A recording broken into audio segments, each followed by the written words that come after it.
Okay, hi, hello. Welcome to the Book History Colloquium at Columbia. I'm Carla Nielsen. I'm the Curator of Literature here in the Columbia Rare Book and Manuscript Library. I'm very excited to see you all here tonight. Our panelists are in fact here. They're just in the audience, and we'll be coming up one by one because all of them will have slide presentations and they want to see each other's slides. But before we get into tonight's panel, I wanted to announce a few upcoming talks in the Book History Colloquium.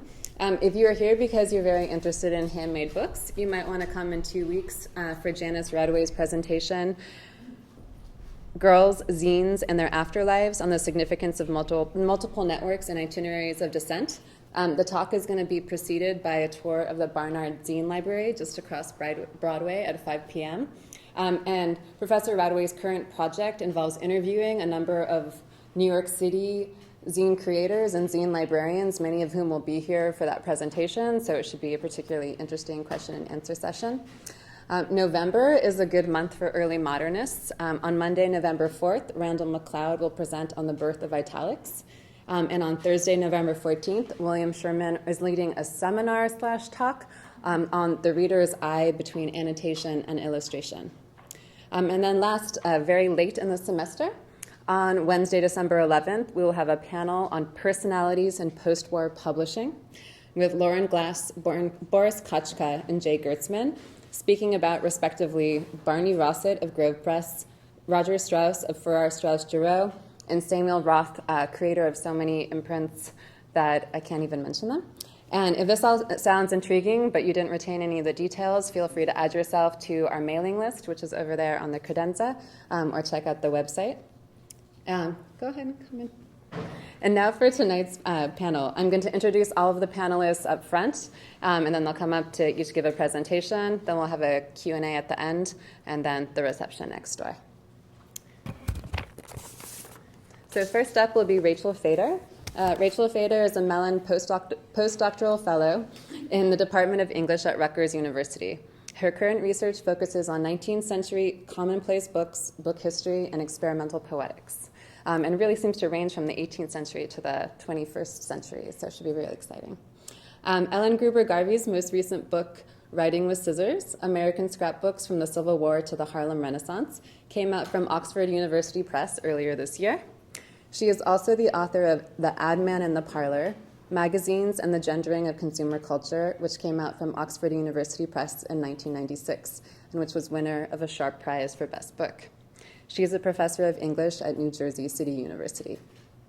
Last up will be Karen Sanchez-Eppler, who was the L. Stanton Williams 1941 Professor of American Studies and English at Amherst College and the author of Touching Liberty, Abolition, Feminism, and the Politics of the Body, which came out from the University of California Press in 1993, and Dependent States, The Child's Part in 19th Century American Culture, which came out from the University of Chicago Press in 2005. She is currently working on 2 book projects, The Unpublished Republic, Manuscript Cultures of the Mid-19th Century United States, and The Archives of Childhood, Personal and Historical Pasts. Please join me in welcoming tonight's panelists. Hi, I'm Rachel. My talk this evening is called Marginal Experiments. My remarks today are drawn from an ongoing project that identifies an alternate history of poetic experiment grounded in 18th and 19th century women's daily writing. As text objects that imitate public forms while serving private functions, the homemade and handwritten books I study operate as sites of intertextual and generic invention. Additionally, books of women's daily writing from the 18th and 19th centuries anticipate later experimental poetry that negotiates the overlapping public and private spheres represented by its literal and theoretical materiality. So, for example, we can think of the late modernist mimeograph revolution or of the founding precepts of language poetry as following from these traditions. By reconnecting modern and contemporary poetry to an under-theorized archive of 18th and 19th century women's writing, I am working to reveal a tradition of literary invention focused on the materiality of text and language, on the cross-genre experience of archival reading, and on the aesthetics of textual and literary historical marginality. For the purposes of this evening's panel, I'll start by saying a few words about a contemporary writer whose work epitomizes the material and marginal experiments that I'm attempting to historicize. And then I'll use this long literary historical framework to think about one archival artifact. With its textual overlays, reproductions of handwritten papers, and typographical play, Susan Howe's poetic and critical work participates in the poetics of the found or archival text, interpreted across the schools of modern and contemporary poetry, from the bricolage of high modernism to Twitter-generated poems. It also cultivates what we might call a commonplace aesthetic, a historicist engagement with textual and material history, and Maureen McLean calls Howe a haunter of archives for whom manuscripts and marginalia and indexes are muses. So we'll have I can do it. I have it. Yes. Okay, great. So just to give you a sense of Howe's aesthetic, I'll sort of move quickly through a couple of slides. This is a page from Souls of the Labadie Tract. And the two slides that I'll give you are from different texts that sort of negotiate textual history and deal with archives. And we can see here this aesthetic of the fragment, right? So we have something new that's been written, but it's also been erased, it's been cut, it's been pasted, right? It's produced in such a way that we're aware of its materiality and we're aware of the fact that we can never access it, right? All sort of thematic overlays that key into what the book is about. And then similarly, this is an actual just page, a manuscript page that's reproduced as part of Pierce Arrow, right? So this is just to give you a quick sense of how Howe uses the archive in her experimental sort of hybrid poetic and critical project. And of course, we can think of her best-known work, My Emily Dickinson, right, as very much in this vein. And it's a work that asks, to quote right from My Emily Dickinson, what is the communal vision of poetry if you are curved, odd, indefinite, irregular, feminine? So this archival project also has a feminist edge to it. Okay, so before I move from this very quick snapshot of Susan Howe's work to a discussion of an archival artifact, the collection of poems that Dorothy Wordsworth calls Composed Consolations, and that I call the Commonplace Chapbook, I should clarify that I've opened with Susan Howe rather than with another 20th or 21st century poet interested in margins and materials, and there are very, very many, for two reasons. The first is that I think that Howe makes explicit the ways in which language poetry operates, not only as a sort of poetic counterweight to deconstruction, but also as a mode of engagement with the 19th century. And this is an overlooked aspect, I think, of language poetry's intervention into the poetic debates of the late modernist period, right? Debates about selfhood and debates about how to respond to poetic history. And the second reason I've invoked Howe has to do with my understanding of Dorothy Wordsworth as a 19th century woman writer who knows that she is literally and figuratively writing in the margins of a literary history that she is helping to construct. So there's a self-awareness there that's resonant. Okay, so with this in mind, I'll turn to Wordsworth's Commonplace book, and more specifically to a section of that book that stands apart. It's okay. In Wordsworth's Commonplace book, poems are penciled in margins, sewn and pasted in, copied out, worked and reworked over pages and years. Right, so that's just one page, and you can see the poetry in the margins. At one point in the Commonplace book, we find ourselves within a poetry collection or a selection of poems clustered together following a title page that reads, Sickbed Consolations composed during the spring of the year 1832. Right, so that's where what I'm calling the Commonplace Chapbook starts. That is a close-up of the title page, and I'll just pause here since part of what I'm talking about today is artifice and the way that these look like daily texts, but they're in fact artistic texts, right? Some of these poems were not actually composed in the year 1832, right? That's a sort of false story of the poems. Okay. In the collection following this cover page, the collection that I'm calling the Commonplace Chapbook, the poems lines intended for my niece's album, to Dora Wordsworth, lines intended for Edith Southey's album, Floating Island at Hawkshead, An Incident in the Schemes of Nature, and Thoughts on My Sickbed are written relatively neatly and in matching ink, sharing not only topics but also leaves of paper. Gathered together in a working community of texts, The consolations occur both in the commonplace book and separate from it, both in a collection and as discrete labeled texts.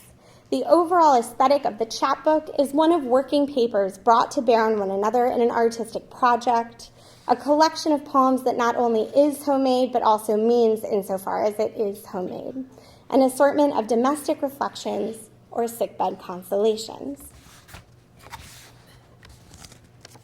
And this is sort of inside the chapbook.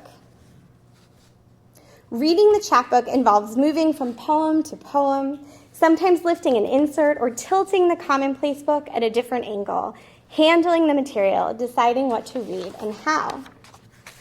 Let's linger for a moment with questions of genre. Wordsworth calls the verse selections that make up the commonplace chapbook consolations.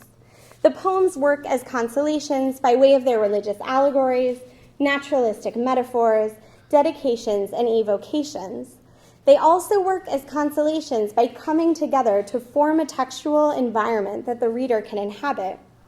Brought together in a thematic collection and inscribed within the daily communal space of the commonplace book, these poems invite their reader to enter an inner circle of the personal archive, to read within multiple generic contexts at once.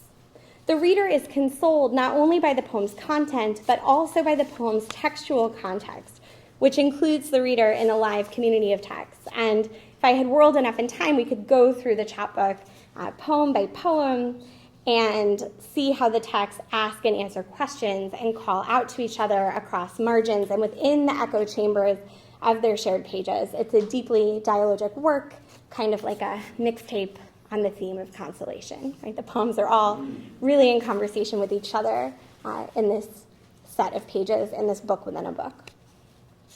In addition to Wordsworth's genre label, consolations, I'm using the term commonplace chapbook in order to express my understanding of this collection of poems.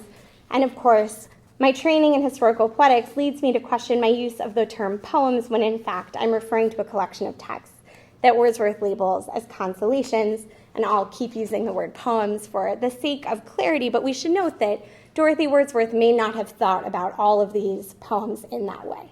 Right? They're within a book of daily writing, and some of them are titled, right, lines intended for, and then directed at another book of women's daily writing. So there's also something else going on here. By chapbook, I mean that this collection of texts is not only ephemeral, but also book historical. It imitates a book, it's contained in a book, and it imagines both present and future readerships. And I'll say more about this in a moment. By commonplace, I mean that the collection not only occurs within the pages of Wordsworth's commonplace book, but also that it seems to be intended for someone, meant to serve some kind of social function. And here I'm picking up on recent critical work, most notably Meredith McGill's argument that although commonplacing is performed by individuals, it is anti-individualistic insofar as it highlights the means by which subjects, understood to be plural and iterable, are produced, suggesting that therefore commonplace books provide a storehouse of texts through which experience can be managed and understood, as well as Virginia Jackson's claim that we can understand Emily Dickinson's manuscripts, and in a way I'm thinking about Dorothy Wordsworth as sort of a British, right? That a lot of the new ways that we've thought about Emily Dickinson, we can also think about Dorothy Wordsworth, although I'm situating her in my work within a number of known and unknown 18th and 19th century figures. Okay, but Virginia Jackson argues that we can understand Emily Dickinson's manuscripts differently when we return them to their sociable circumstances. And here's where I'll invoke Susan Howe, because I think the sociable circumstances that define Wordsworth's daily writing extend beyond the current residence of Dove Cottage or Rydal Mount, or even any particular moment in literary history. Here, as in the Grasmere Journals, Dorothy Wordsworth is writing to the archive. She's writing in the margins of literary history. And this is a practice that sometimes involves the invention of new genres and the creation of new communities of text that invoke complex audiences at once real and imagined. And in this way, Dorothy Wordsworth's commonplace chapbook not only invents its genre, a series of consolations in a shared book of daily writing, some intended or directed for yet other books of daily writing, all labeled with a year of composition that is, as I mentioned, in some cases inaccurate, but also invents a scene of encounter, a possibility of reading, at once scripted and unlikely, real and impossible, at once bound by daily life and extending beyond that daily life into the margins of literary history. I'll pause here to say a few words about one of the poems or constellations in the chapbook. Okay, so this is Floating Island at Hawkshead, an incident in the schemes of nature, and I'll read you Susan Levin's transcription because it's not super legible. Harmonious powers with nature work on sky, earth, river, lake, and sea, sunshine and storm, whirlwind and breeze, all in one duteous task agree. Once did I see a slip of earth by throbbing waves long undermined, loosed from its hold, how, no one knew, but all might see it float, obedient to the wind, might see it from the verdant shore, dissevered, float upon the lake, float with its crest of trees adorned, on which the warbling birds their pastime take. Food, shelter, safety there they find, their berries ripen, flowerets bloom, their insects live their lives and die, a peopled world it is, in size a tiny room. And thus, through many seas in space, this little island may survive, but nature, though we mark her not, will take away, may cease to give. Perchance, when you are wandering forth, upon some vacant sunny day, without an object, hope, or fear, thither your eyes may turn, the isle is passed away. Buried beneath the glittering lake, its place no longer to be found, yet the lost fragments shall remain to fertilize some other ground. The poem is published in Dorothy Wordsworth's lifetime in a format that changes and distorts it in fascinating ways that I would love to discuss with you during the question and answer session. And that may be one of the reasons that the poem has survived as one of Wordsworth's best-known poems. Floating Island has been read several different ways by literary critics. Kenneth Trevelyan has considered the possibility that the poem anticipates some of today's ecology awareness. Lilla Maria Crisafulli has looked at the poem's naturalistic symbolism, and Jill Ennin has considered how the poem might express a metaphor for subjectivity and writing. And I personally, elsewhere, right, my reading is that this is the poem where Dorothy Wordsworth responds to William Wordsworth's interpretation of Locke's definition of identity in terms of infinity. And maybe we should save that for the Q&A as well, but I see this as a sort of philosophical intervention into a discourse about what the natural world can tell us about ourselves and how those principles are logical and mathematical. Okay, but all of those readings aside, for our present purposes, we can also read this poem as a statement of poetics. Something like Dorothy Wordsworth's own interpretation of the Romantic fragment poem, reimagined not as a work that purports to be fragmentary, but rather as a text that promises to be a fragment in the future. The commonplace chapbook, like the island, is seen and understood in the present, right? It's written for a literary community that's also a domestic community where people are sick and there's a bug that's going around and they need consolations. But it is also, in addition to operating within that literary and domestic community that shares homemade and handwritten text, the commonplace chapbook, by framing itself as a new kind of book, a commonplace collection of consolations, conjures a moment of marginal archival encounter, right? And this is the sort of experience of reading in the archives that Susan Howe describes as follows. That sense of the spurned book, the hidden one, is intuitive. It's a sense of self-identification and trust that widens to delight, discovering accidental originals, or feeling that you're pulling something back. You're rescuing or bringing them into the light. You could call it civilly disobedient telepathy, if you wanted to, right?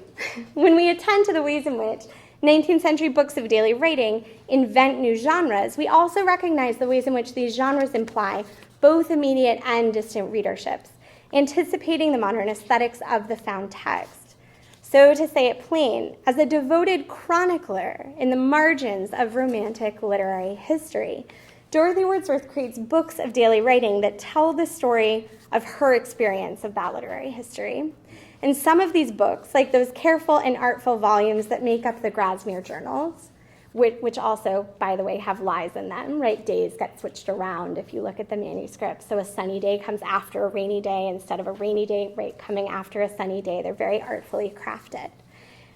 So some of these books, like the Grosvenor Journals, activate established genres. And then some of these books, like the hidden book, to take Howe's term, that is the commonplace chapbook, perform intertextual and generic experiments. And these are experiments that we have overlooked, and they're experiments crucial to understanding the experimental poetry of our own historical moment. So I'll conclude by sharing a few thoughts about teaching Dorothy Wordsworth. Reading the commonplace chapbook generates one answer to the question of what is lost, or rather what has been lost in the ongoing process of recovering Romantic women's poetry from the archive and introducing this poetry to the canon.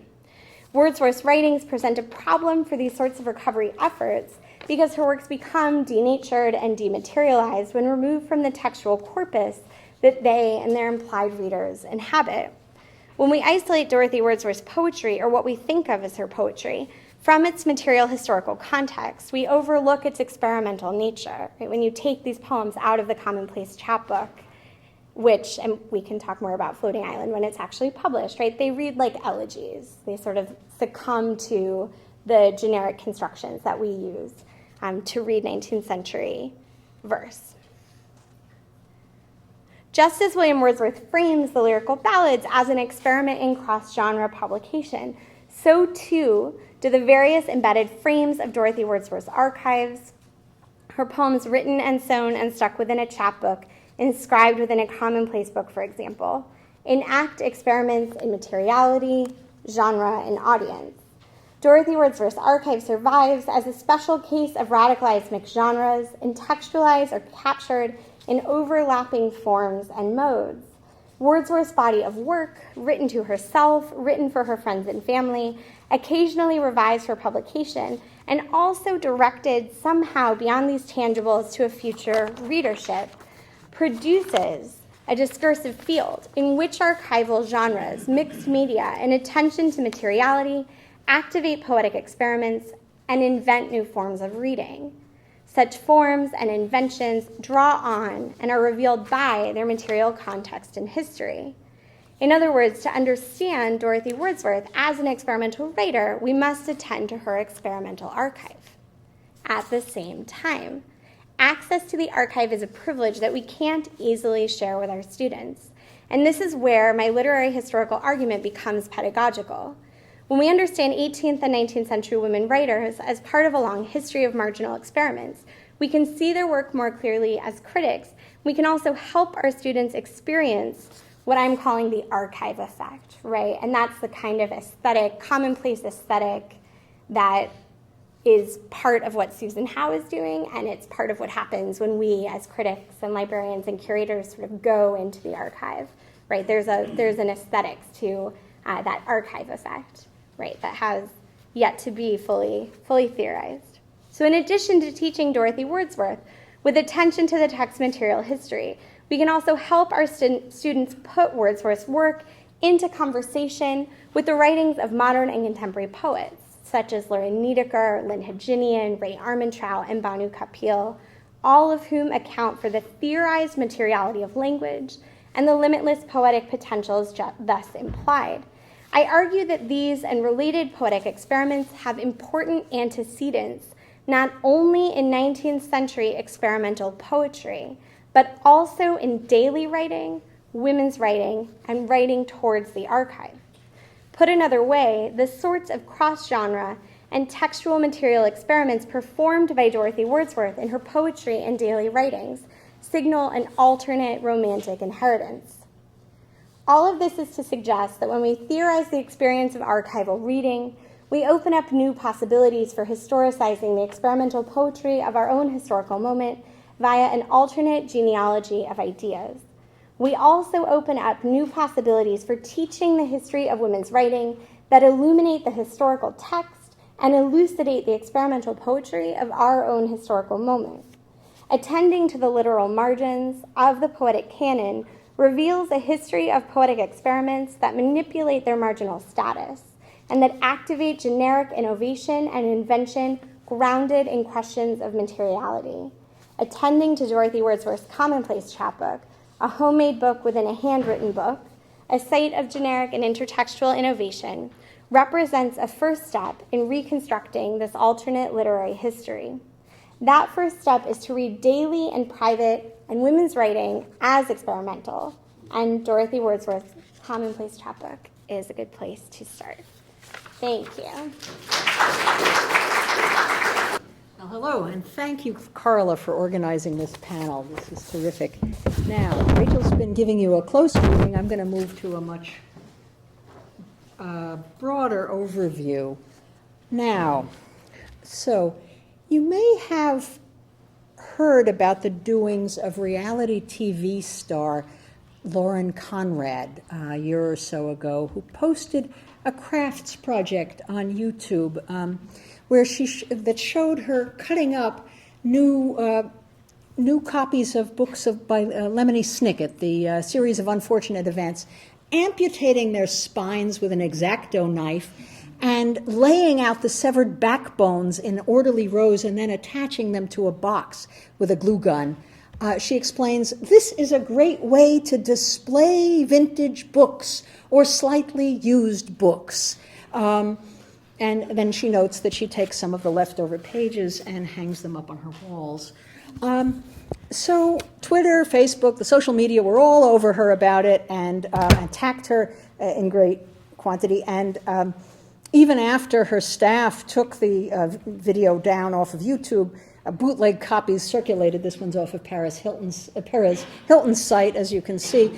And angry comments about the destruction of books sort of rained down through the blogs and whatnot. So she's called a book murderer on some of them, and it probably didn't help that she ends the whole thing with a kind of cheery, share with us what books you're reading now, suggesting that she actually had an interest in the actual texts of books. But turning books into non-books has a very long history.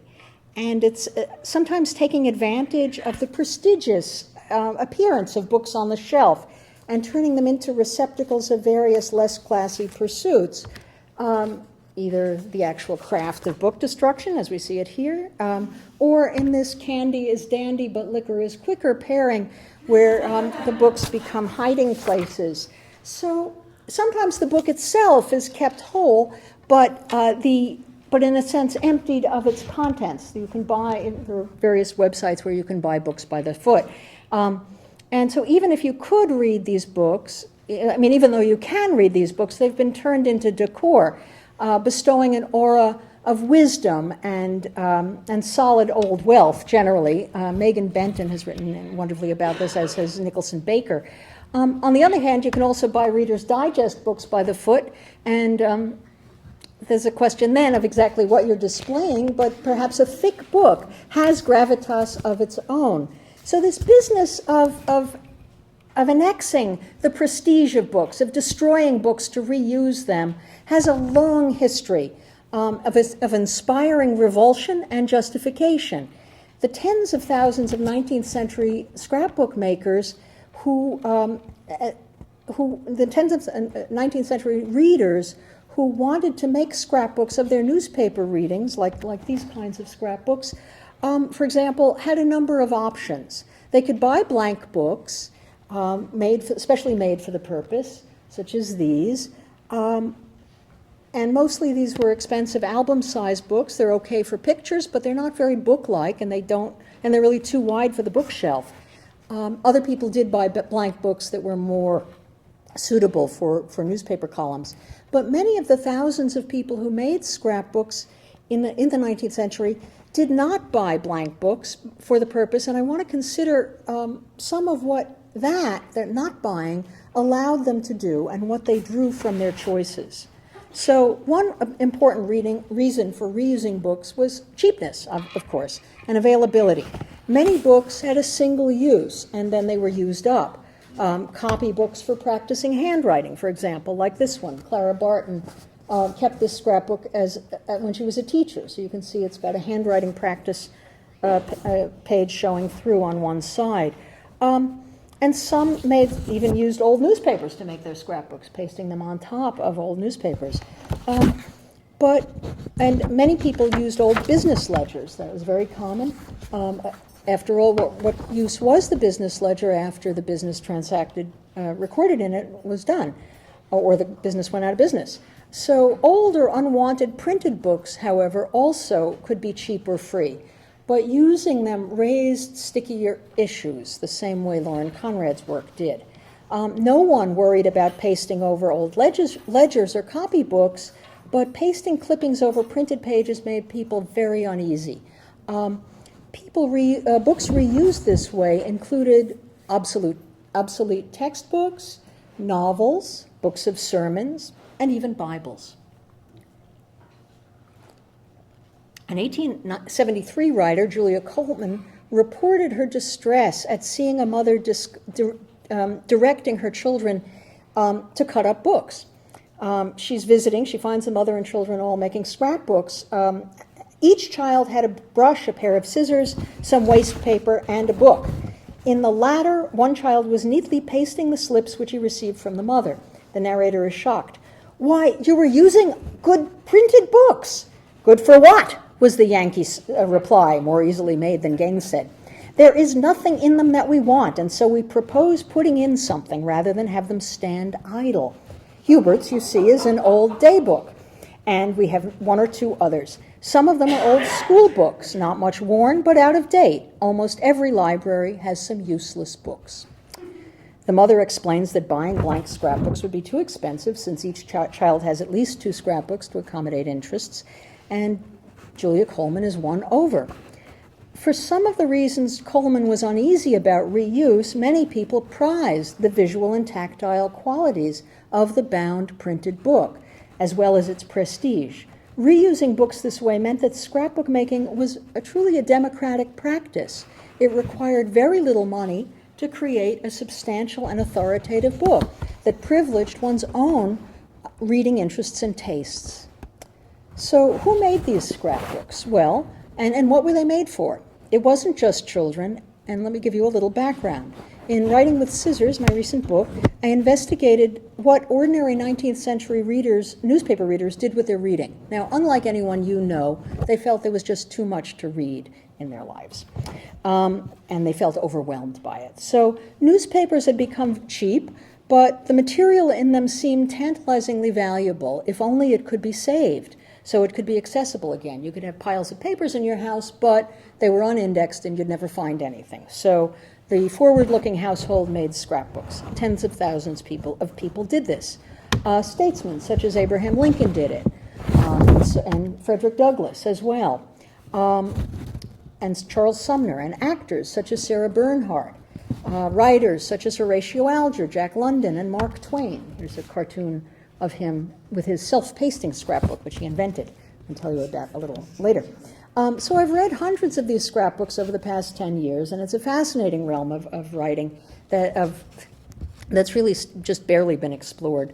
During the Civil War, which is kind of a watershed moment for scrapbook making, Northerners and Southerners made scrapbooks that shaped their sense of nation as they experienced it through the press, poetry as well as its news accounts.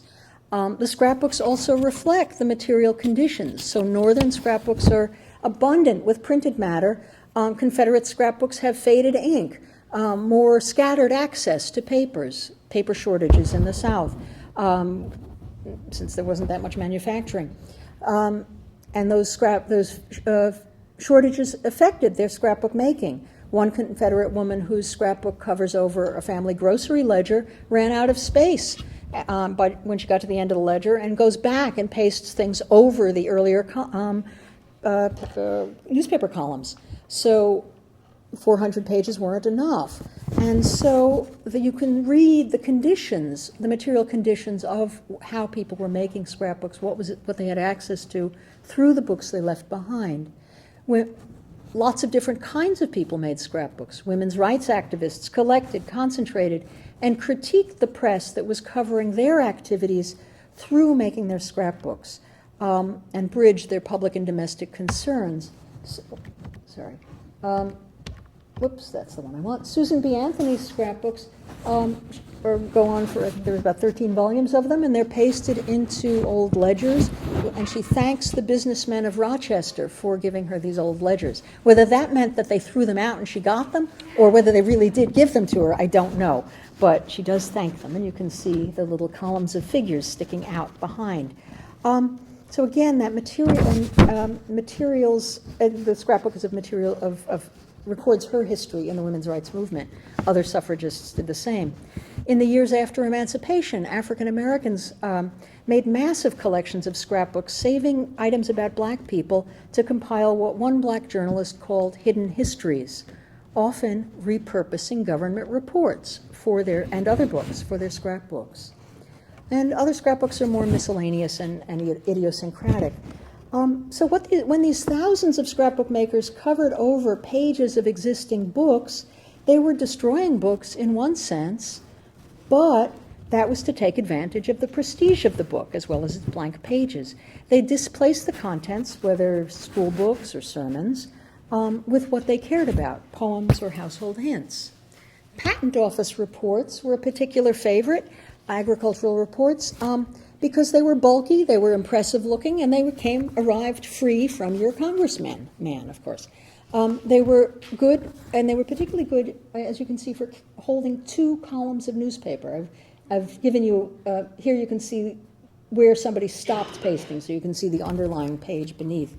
There's one of the books that discusses how to keep scrapbooks and how to make them by E.W. Gurley. Gurley explains that these are particularly good for keeping scrapbooks because of the 2 columns and you get them free and all of that.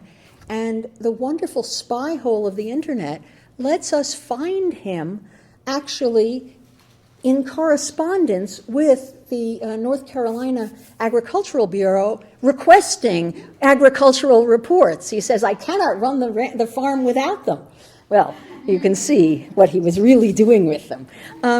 So what was the content of these scrapbooks that they covered the reports over with? Well, that they covered over the agricultural reports.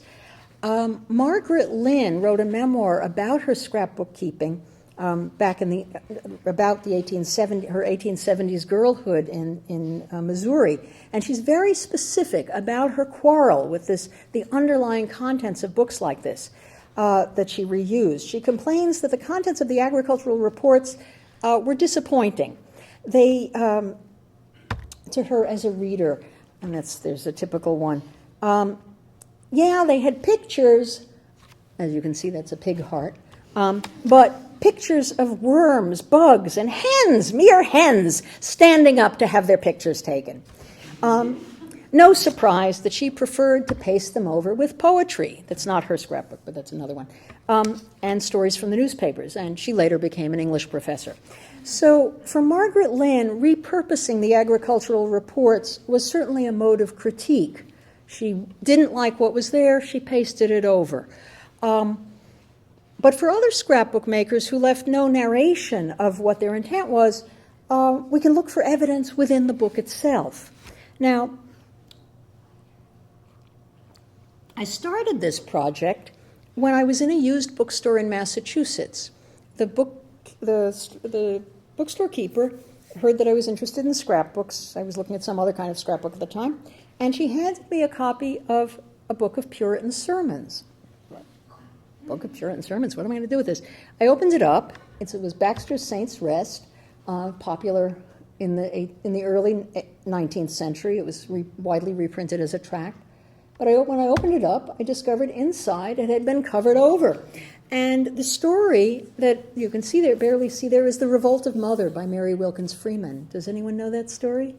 Okay, so in that, a farm woman who has lived in a really crummy house for the 40 years of her married life. Her husband goes off to buy new cows. She moves the family into the new barn that he's built because it's much more commodious and beautiful than the house they've been living in for all those years. So essentially, this scrapbook maker did the same thing. She moved her scrappy newspaper clippings into a much more beautiful housing for them.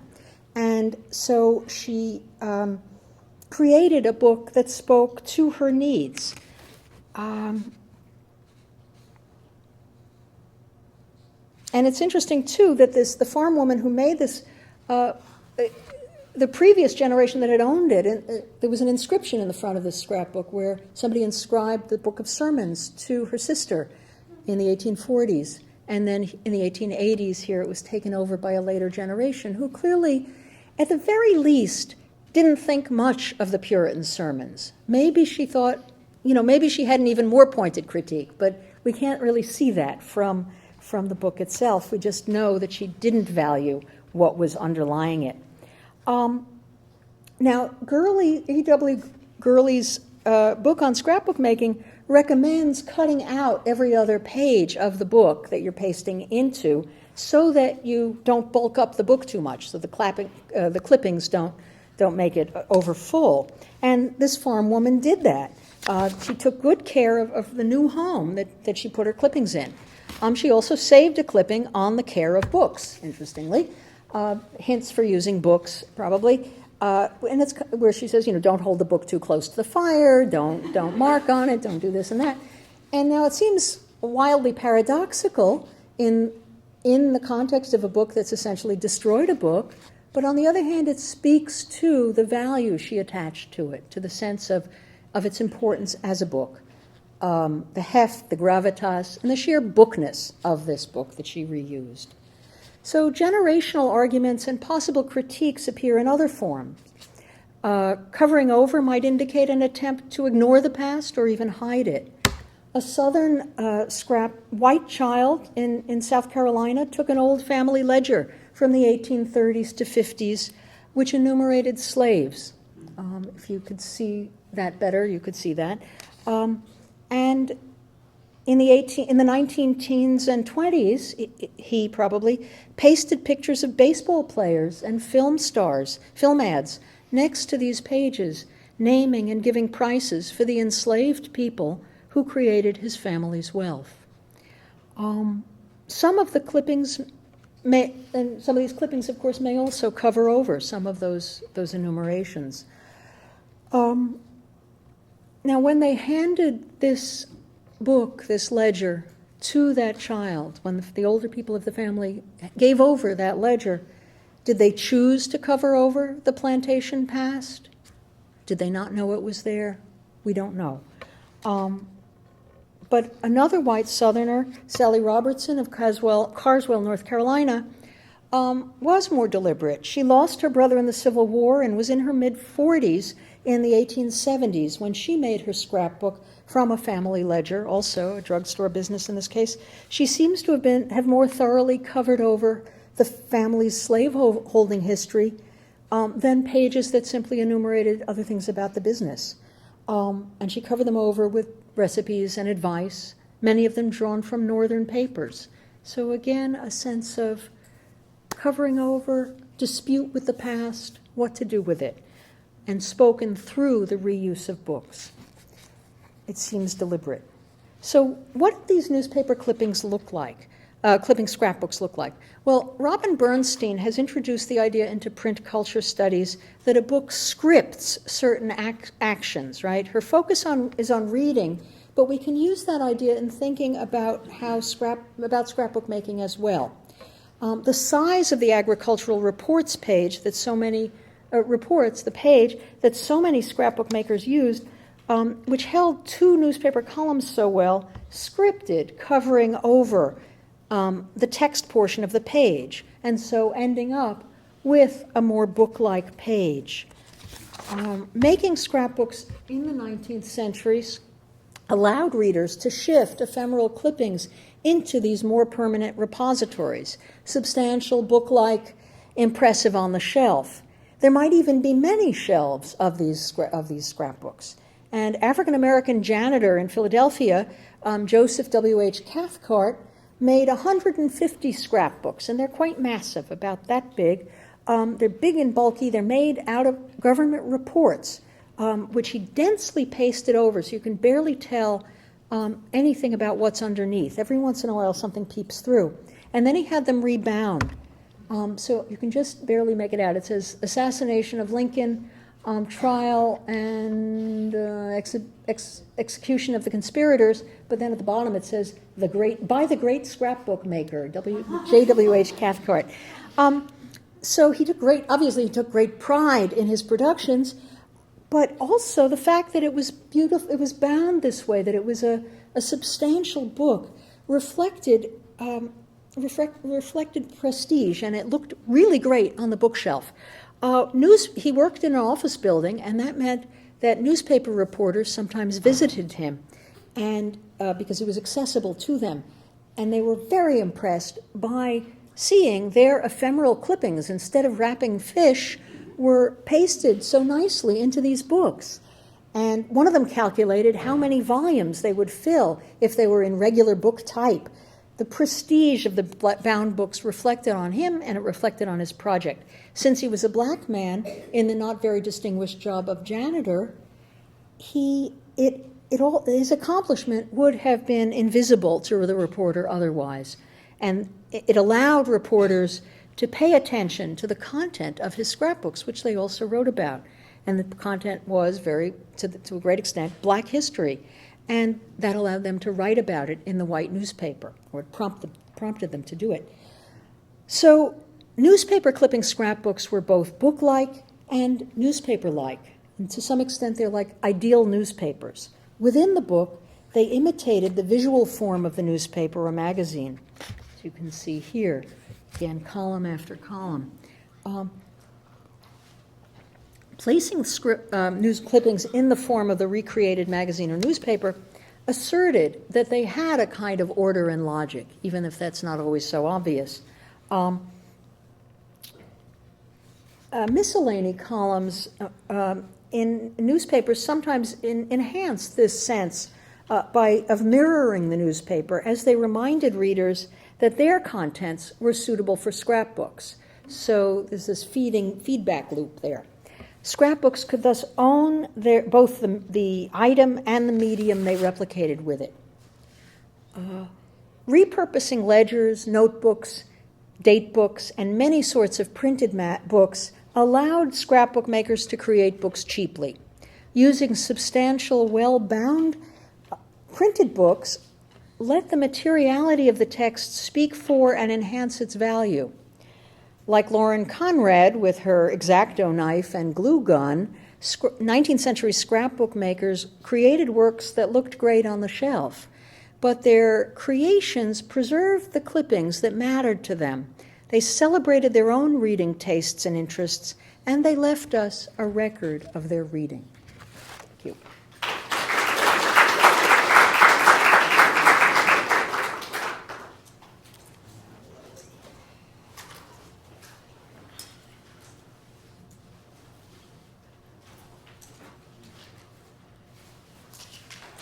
Just a treat to be part of this.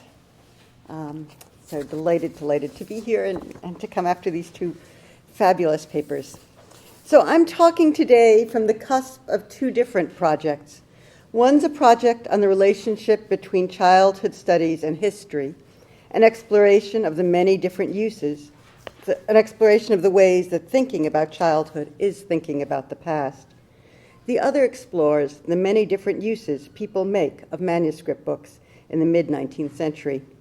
For the last few years, I have largely experienced these as competing projects, research and writing tasks that conveniently distract me from each other.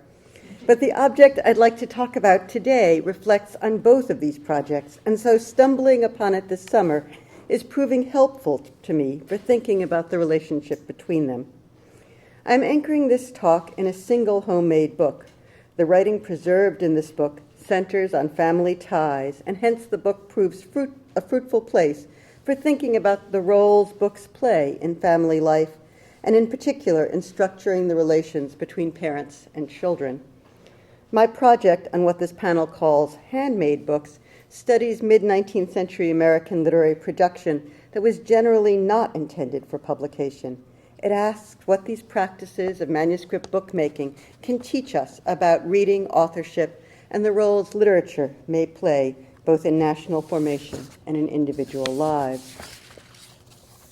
The rapid changes in the literary marketplace that began in the late 1820s reflected and spurred an altered relation to print culture, with a widening generic variety of cheaper, more easily available books, fostering a different kind of intimacy, not only with printed things, but with the basic form of the book. Booksellers regularly sold an array of blank books alongside printed texts, and it's clear that there was a general market conception that people interested in buying books to read would also be interested in filling books themselves. Many of these volumes were explicitly structured for quite specific uses. Often, however, users were far more fluid in their treatment of these volumes, so that, for example, a day ledger of household expenses might come to be used as a commonplace book, and as Ellen Garvey has just shown, even books filled with print were often repurposed by scrapwork. So it's not surprising that blank books would be particularly prone to being repurposed. I want to suggest that these practices indicate the porosity between the roles of reader and author during this period, and can be seen as instancing a democratizing and authorizing effect of print culture that exceeds print itself. The particular book I'll talk about today repurposes a book intended for institutional records to hold affective relations, the ties between parents and children. I'm also going to reference Robert Bernstein's wonderful term of the scripted thing, because books are powerfully scripted things. They enter our hands accompanied by a presumed script for their use, the school primer, the large family Bible and the small pocket one, the ornately bound novel, part of a set, and the paper cover adventure, the dictionary, the philosophical essay, the collection of sonnets. If they all script read me, what they mean by that act is widely different in audience, setting, and manner. We know, too, that they invite other non-reading uses as cultural capital to decorate library shelves or parlor table, and as physical object to raise a seat or prop open a door. Bernstein's concept of the script insists both on the compelling power of social and material expectation and on the ever-possible alternatives of individual performance, the capacity to use scriptive things in some other, unscripted or less scripted way. The volume I'll take as my example today is very explicitly labeled to announce its intended purpose, the word records stamped in gold on its spine. Mary L. Bacon does use this book for records.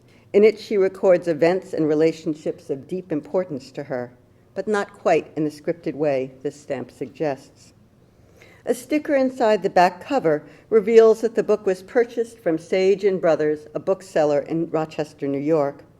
This 1840 advertisement for the firm proves useful for thinking about this particular volume, but it also helpfully encapsulates the porosity of the book trade as a whole. The mix of Sage & Brothers literary wares include a large and well-selected assortment of American and foreign school, classical, theological, law, and miscellaneous books, touted together with blank books of every description. I don't know how well you can read all this, but I'm quoting things from that ad.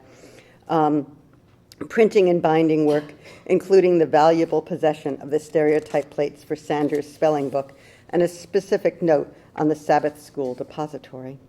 Such a miscellany is quite characteristic of the period, with advertisements for booksellers very frequently including mention of blank books among their wares.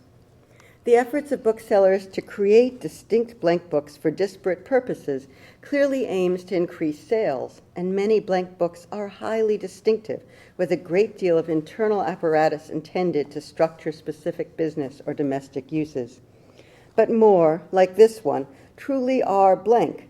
The stamped records may suggest business and organizational uses, but the lightly lined but otherwise unmarked pages inside do not preclude other sorts of records. Mary L. Bacon used this book to record grief as a tool of family life, and specifically of mourning. The most comprehensive and insightful study of such practices is Mary Louise Keats' Sentimental Collaborations. Mary Bacon's appropriation of this book as a vehicle of mourning appears to be rather different, more gradual and haphazard, less clear and purposive than that Keats finds in the blank book Lois Gould gave to her new sister-in-law, inscribing within the opening pages of Harriet Gould's book a clear directive that seemed to have, as Keats writes, a specific use for the volume in mind. Should dearest friends some kind memento trace along the unwritten columns of this book, when distance or the grave hides form and face, into this volume sweet 'twill be to look. Each fond remembrance oft will speak to you in language which may never be forgot, of those who ever constant were and true, and gently whisper, oh, forget me not.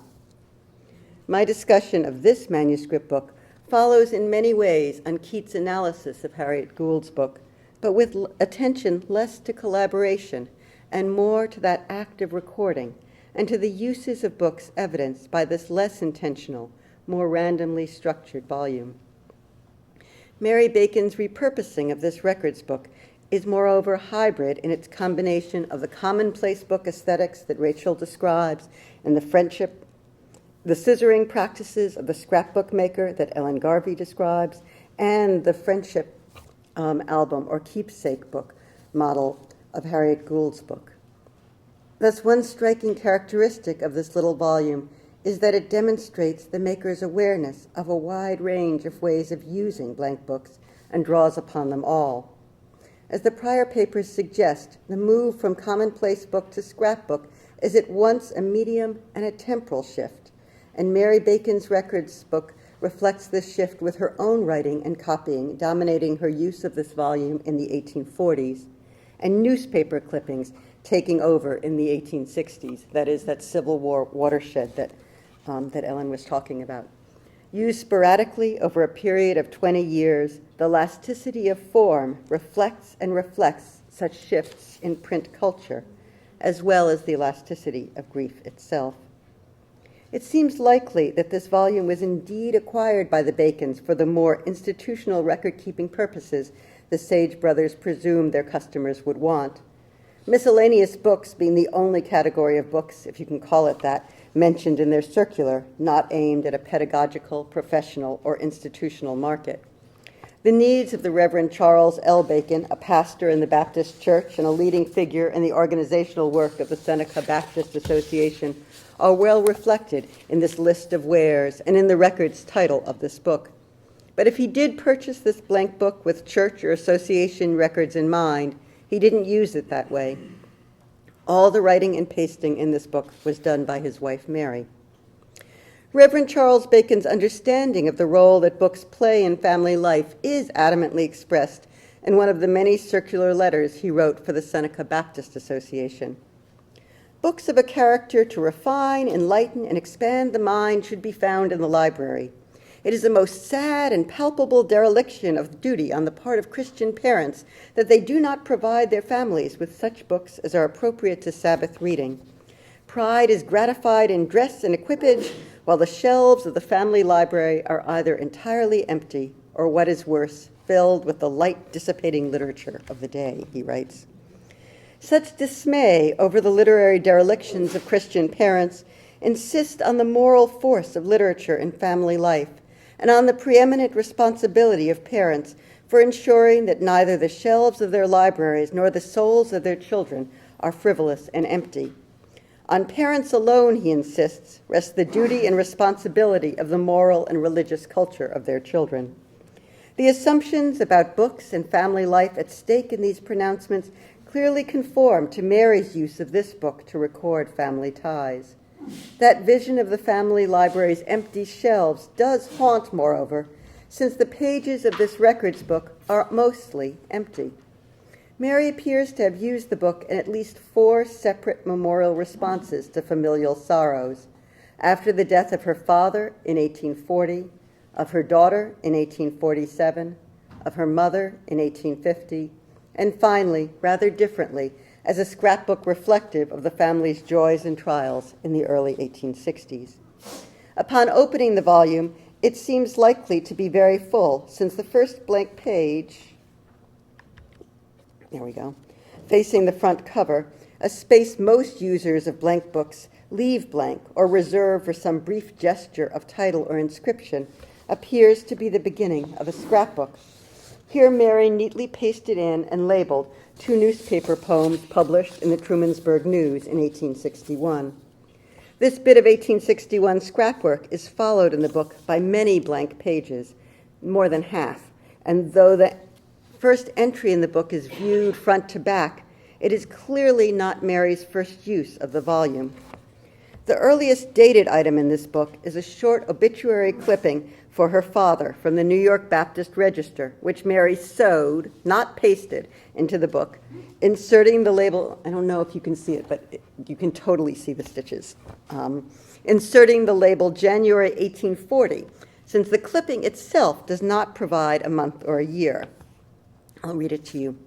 On the 10th ult, Elihu Baker, in the 76th year of his age, after a long residence at Hamilton in this state, he emigrated early in September last to Medina, Michigan, the residence of his son-in-law, Reverend C.S., the print S adamantly corrected in pen to L, Bacon, where he died. He was a man of most exemplary deportment and esteemed in all the relations of life. His death was like his life, peaceful and full of Christian hope.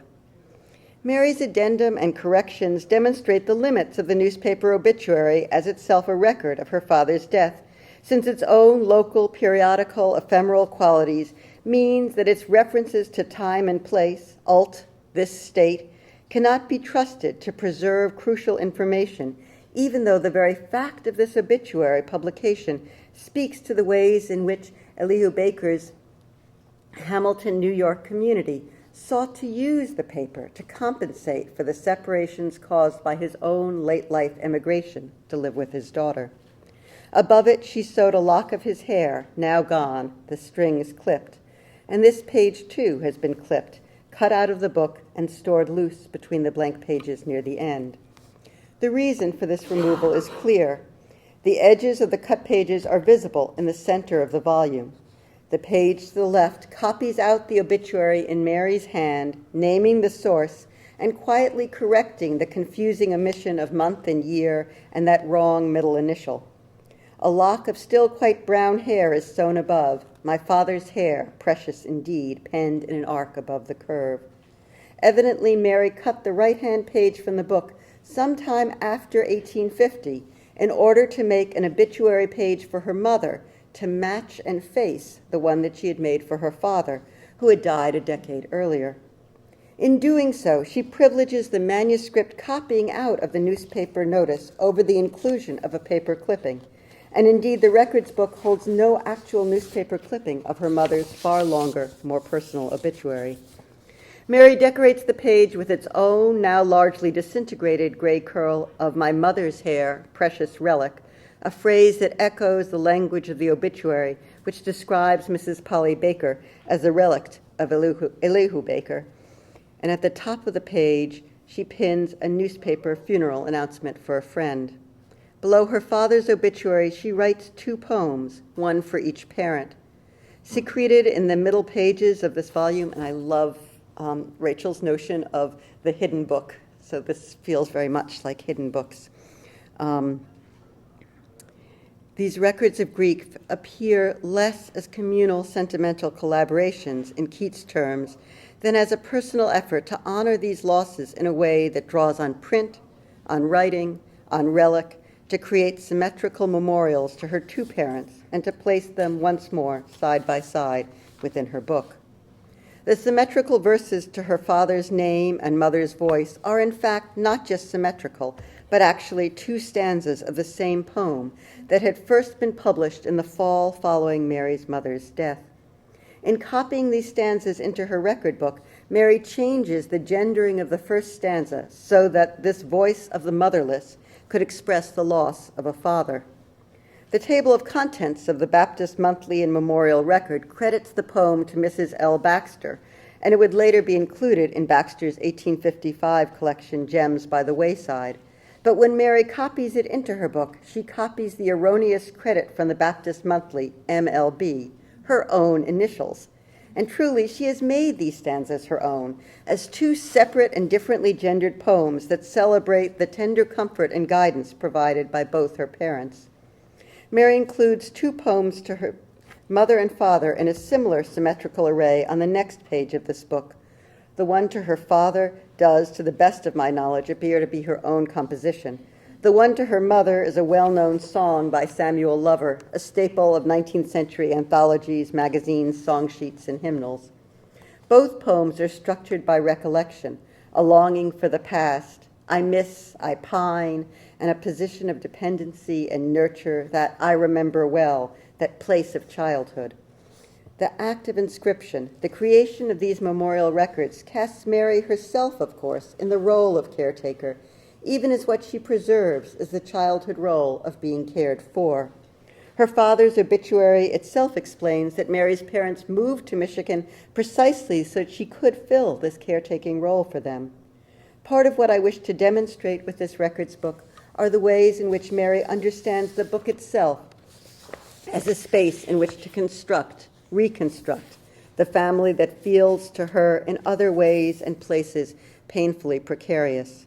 The sentimental promise of such poetry is, of course, heavenly reunion, and the last two lines of the poem for her father read, though I on earth no father have, yet unto me is given the hope, firm anchor of my soul, that I have too in heaven.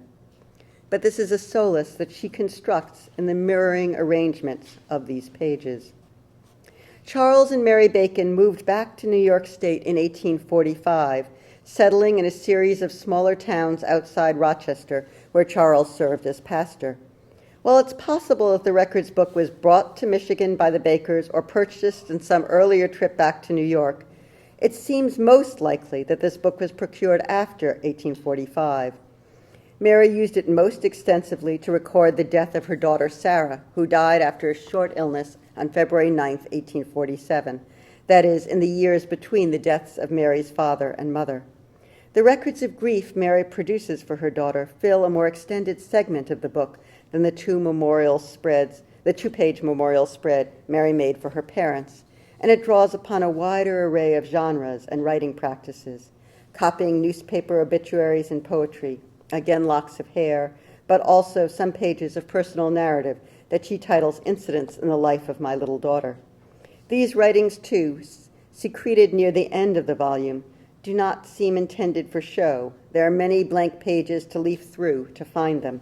And while they do include poems Mary labels as words of comfort sent to her by friends, and hence evidence of the sorts of collaborative communities of mourning Keats describes, they are all copied into this book by Mary's hand, who records as well their source.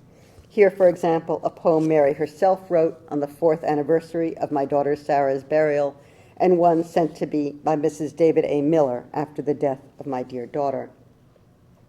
Charles Bacon also writes a poem that Mary copies into the book and festoons this page with curls from her two daughters. Charles has written this poem as if in Sarah's voice, and in it she instructs her mother both to undertake such memorializing gestures and not to cry over them.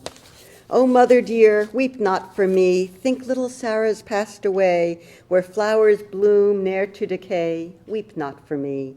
My little lock of shining hair, dear mother, keep with tender care, but o'er it never shed a tear. Oh, not for me." Instructions it's hard to imagine either parent could fully follow. As in the way Mary arranged her parents' memorial pages to configure within this book her parents' marriage and her own position as beloved and protected child, this page explicitly works to recreate her marital family. Charles' words in Sarah's voice, written with Mary's hand, and the hair of both their children. The hair is labeled in block letters, Allie P. Bacon and Sarah L. Bacon, the only such writing in this book, and surely done so that 7-year-old Allie might be able to recognize her name and understand something of her sister's death. This page truly is a collaboration, when explicitly about family belonging. The role of teacher that Sarah occupies in this poem characterizes her role throughout the prose memoir, which in choosing incidents in the life of my little daughter to transcribe focuses on scenes of instruction.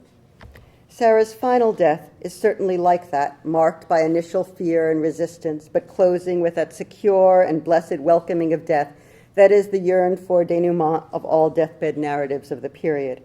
Let me go to heaven, lay me back in the settee and let me go. But the rest of the incidents recorded, while still powerfully sentimental, are far more idiosyncratic, and at least for a 21st century reader, more moving. After her pa had risen in the morning, she would invariably come and get into bed with me, and she would then say, "Ma, raise up your head just a minute." And she would put one arm under my neck and the other over, and then say, "Now, Ma, let's say the presidents in order." And she would then repeat them regularly as she had learned them in school. And she would then say, "Now, Ma, you say them." And I would say them as awkwardly as possible, putting the first last and the last first just to see what she would say. "Oh, Ma," she wails, "you don't say them right. But it ain't any matter, you know, 'cause I can tell you just as well.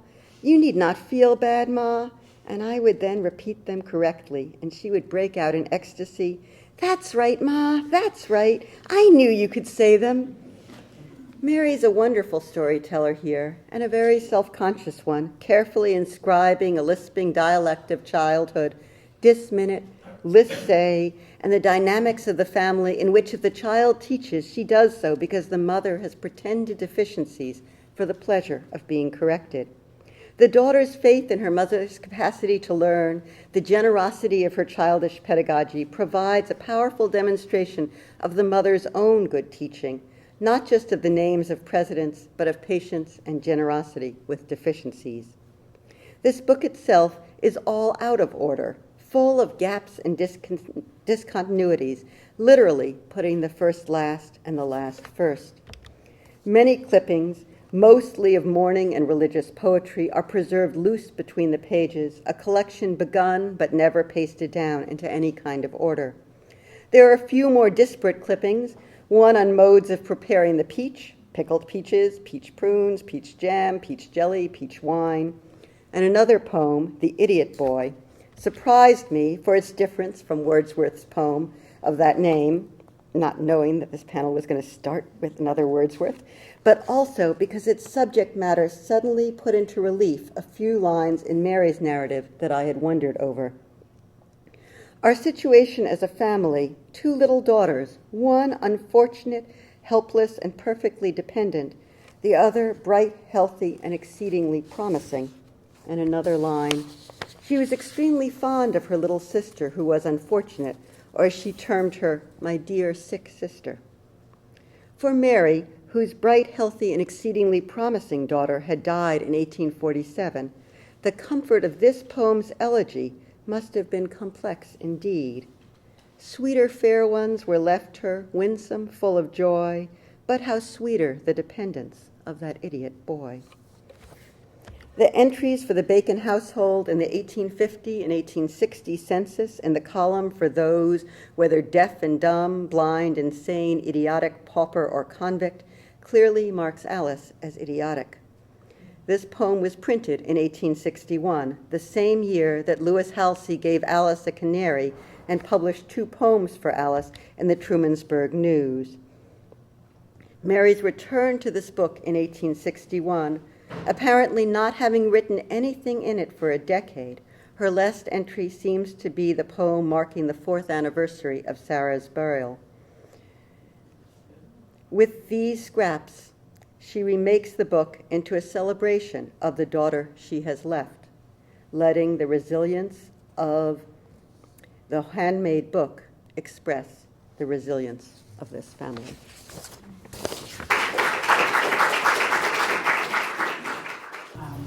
The relationship of handwriting to text in the scrapbooks, and I guess it struck me in particular looking at Garvey's, your examples.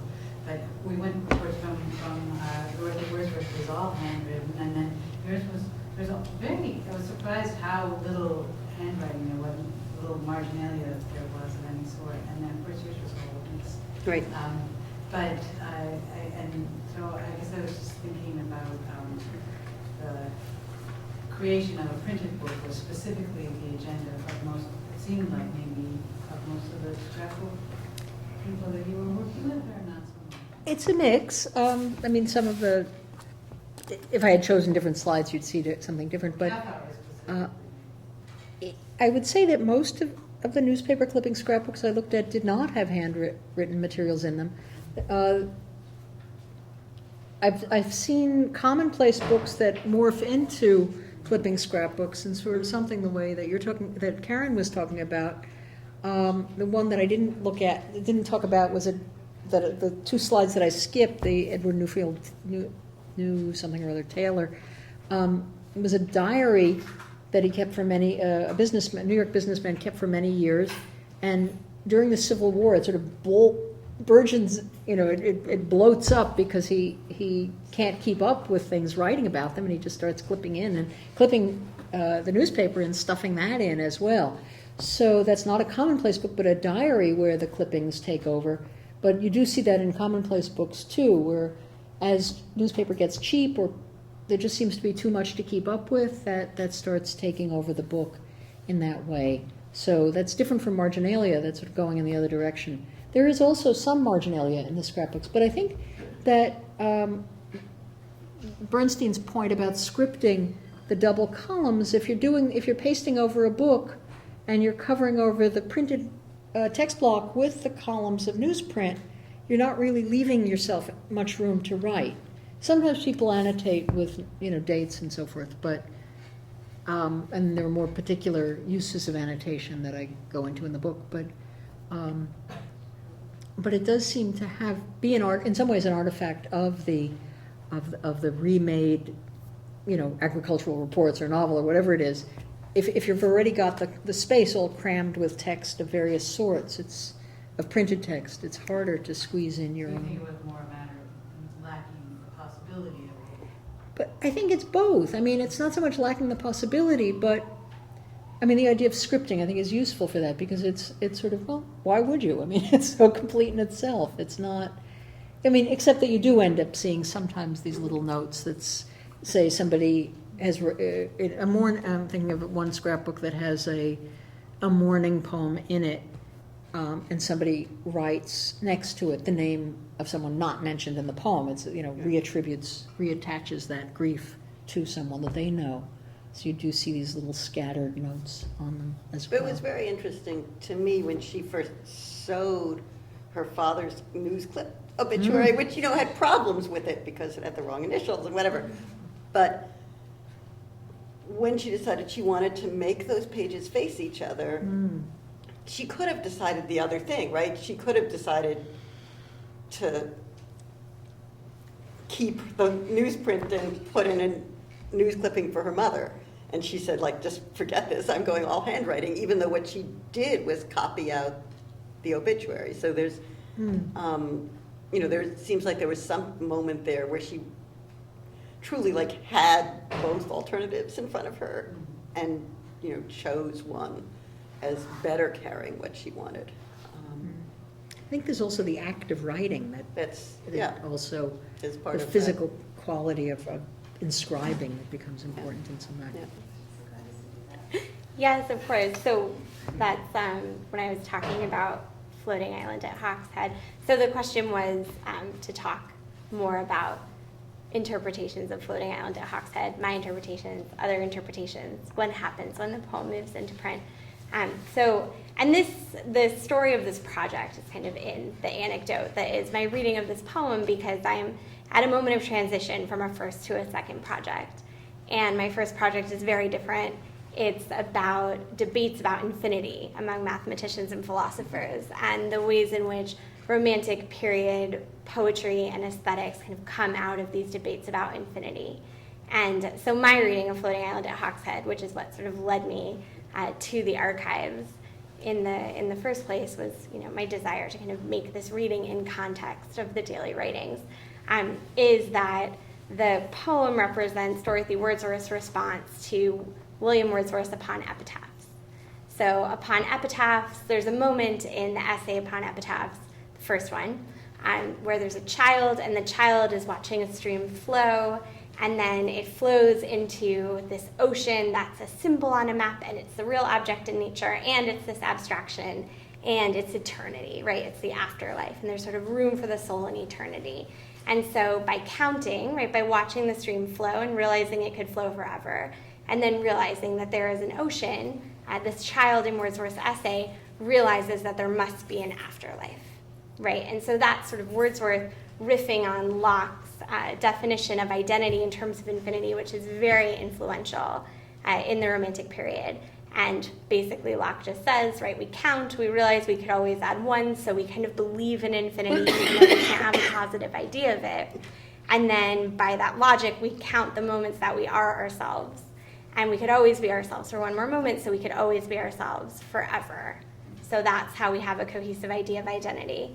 And William Wordsworth's sort of romantic interpretation of that is to say, and that's how we believe in sort of the eternity of our identity, right? So I won't redo the poem again, right? But you'll remember that there's, as opposed to a stream flowing, right? There's something sort of very mortal, dissolving, but somehow remaining, right? So Dorothy kind of restages that scene. What's really interesting, the part about print, coming back to the previous question about script and print, once that poem moves into print, it's printed in a collection of William Wordsworth's poetry. And it's printed right after this poem by Sarah Hutchinson, so William Wordsworth's sister-in-law, who had passed away. And she had written this poem to a redbreast, right, where she says, my redbreast, don't fail to be the harbinger of everlasting spring. That's not a perfect quote. My requiem sing nor fail to be the harbinger of everlasting spring. That's the quote, right? So it's this sort of deathbed poem to nature, asking the red robin, right, to be her harbinger of spring. That's not the literal spring of the natural world, but the eternal spring of the afterlife. And then if you look at the copies, as the poem moved into print, right, Mary Wordsworth goes through and kind of exaggerates her sister's swan song, right, and adds all these, oh, exclamation point, right, that kind of thing. And then they publish it, and then on the next page you get Floating Island at Hawkshead, and it's just called Floating Island, and then after the title it tells you to remember the previous poem, right? So remember S.H.'s poem while you're reading D.W.'s poem, and then at the bottom, it's on 2 pages, and at the bottom of that page there's a little poem by Wordsworth where he sort of talks about the moon and the star, right, and how there are these 2 luminous bodies, right, the female poets, the 2 poems that are published anonymously but labeled as feminine. So interestingly, when Floating Island kind of moves into print, it becomes an elegy, and it becomes a female elegy in this really scripted way, and it also becomes, right, a conversation poem. It becomes a poem that's sort of paired with this other poem, and they're published as in conversation, and then Wordsworth comments on them in verse. So I think those were the 2 points I wanted. You've probably had enough of that poem. If you have other questions, though, I could talk about that poem forever. Fantastic. Well, I have maybe just like one last question. And that's on something that you all touched on, which was the relationship between public and private writing, and the way that the writers and the scrapbook makers were not necessarily writing for publication as we might think about it, but we're definitely writing for some sort of imagined audience and writing in a way that they imagine their books to endure over time. And I was wondering where you saw, well, I guess 2 questions, and very much questions like as a librarian, how did the particular creators imagine the books that they were creating would endure? And then where have you found some of them? Like, so Ellen, you told a couple of stories, you started off talking about how you found some of them in a bookstore. Are they, when you find them in archives, are they labeled generically the way that you would interpret them generically, or do you end up having to kind of look around to find them? Any comments? I guess I'll start then. Carla asked, among other things, first, public and private, the relation of public and private in the scrapbook. How do the creators of scrapbooks or the other works that we've been hearing about think about how their works would endure? Did they have a sense of an audience? Do they have a sense of creating for an audience? Is that accurate? And also, when we find them in the archives, how are they labeled? What are we seeing? How do we find them, for one thing? I'm not quite fleshing that one out. Okay, so and let me start with the last first. The scrapbooks are very elusive kinds of things, but they're ubiquitous and elusive. They are in almost every repository of any sort, but they're often within family papers. They're not nobody says, oh, we have a whole large collection of scrapbooks that I'm sure you're going to want to see. So one way I have found them is whenever I traveled anywhere, I would write to all the archives in the area and write to the librarians and archivists and say, do you have scrapbooks? And I was looking for particular kinds at that point, at various points. And so the fact is that you have to love your librarians and archivists and rely on them and hope that they will help you, because they know what's buried in the stacks. Very often these things are described in such various forms in the catalogs that it's hard to locate them. So even a very well supported institution that has the kind of cataloging that that allows you to do a form genre search online might miss quite a few, but there's some very smart librarian hanging around in the archives who knows about the box in the back. And so there's that. And maybe others want to comment on that before we return to the question of audience? Yeah, I would say my manuscript book project has very similarly with, like Ellen, everywhere I am, I just go in and say, oh, I'm looking for manuscript books. And they even have less of a genre than scrapbooks. Yeah. And kind of unsearchable in that way. Like there's not really, I have not found any good terms to put into search engines that will then show me what's there. So it really is a question of sort of looking at finding aids for family papers and institutional papers and talking to librarians who generally do know. I've been not working with diaries, which are the most normal form of that. So there's just much more study of diaries as a form. People have tried to think about those kinds of manuscript books. I'm trying to think about the ones that aren't that. And they take very different forms from each other, and really, I think it's meant for me that I'm not trying to be comprehensive. I don't think I have anywhere near any kind of, I just am trying to find ones that I find interesting and then try to understand what's going on inside of them and the different ways that people are using these empty books to tell stories that they feel need telling and that are not stories that are that generally get into print. And I guess part of what I found really moving about the Bacon book is that what became for me the most poignant story in it, that is the story of Alice, is not a story that she's even quite telling in it. That there's no place in the book that says, and my daughter Alice, right? So even there's sort of like a hidden book inside the hidden book that is its most powerful piece of plot. I needed to find a census record to say, oh yes, I understand now what this book is made of.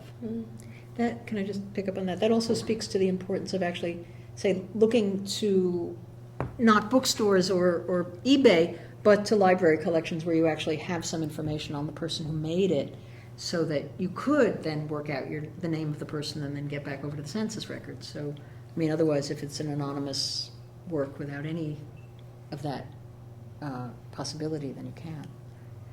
I'll just add quickly, that question was a good reminder that I didn't cite my source for the manuscript, since this is going on the internet.